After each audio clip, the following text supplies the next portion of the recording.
ننګرهار کې د 12 لوبډلو ترمنځ د جلال اباد جام تر نامه لاندې د کرکټ شلوریزو سیالۍ ترسره کېدل.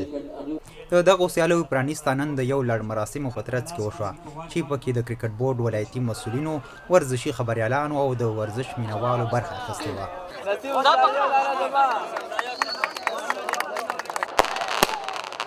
یاد جام چې په لومړي ځل جلال اباد ښار سراج الامارات بڼ ختیځ کرکټ اکاډمۍ کې ترسره کیږي. 12 لوبډلې پکې لوبېږي چې 3 ورځې به دوام وکړي. د کرکټ بورډ ولایتي مسؤلین وایي دا ډول سیالۍ د ځوانو لوبغاړو لپاره خورا مهمې دي چې په وینا یې دا سیالۍ کرکټ بورډ ادارې سره په همغږۍ ترسره کیږي. کرکټ ډېر اجتماعي لوبه ده، د یو کس کار هم نه ده. دغسې خصوصي سکتورونه باید بالخصوص په افغانستان کې دا باید کرکټ بورډ سره تړلي اوسي.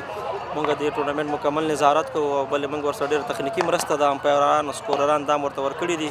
موږ په ورزشي برخو کې هیوادوالو ته دا ښیو چې زموږ ځوانان فعال دي او په مختلفو برخو کې تمرینات کوي او په نشتو امکاناتو دوی تمرین کوي او په بهرنیو هیوادونو کې د لوړو هیوادونو د سیالانو سره سیالي کوي او خپل افغانستان ته ویاړ رابخي. د دغه جام سمبالونکي وایي د یادو سیالیو له ترسره کېدو یې موخه کرکټ ته وده ورکول او د ځوانو لوبغاړو پرمختګ دی.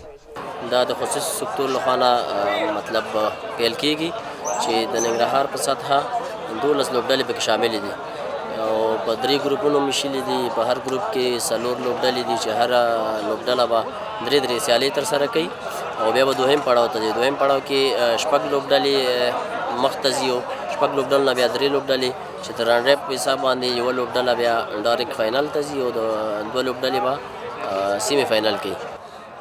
د لومړي ځل لپاره موږ جلال اباد جام یو نوی نوښت سره کوو. تیر ځل هم موږ داسې ټورنمنټونه کړي لکه جی پی ایل شو. 12 لوبډلې په دغه ټورنمنټ کې شامل دي چې ټوټال 180 لوبغاړي په دغه ټورنمنټ کې به ولوبېږي.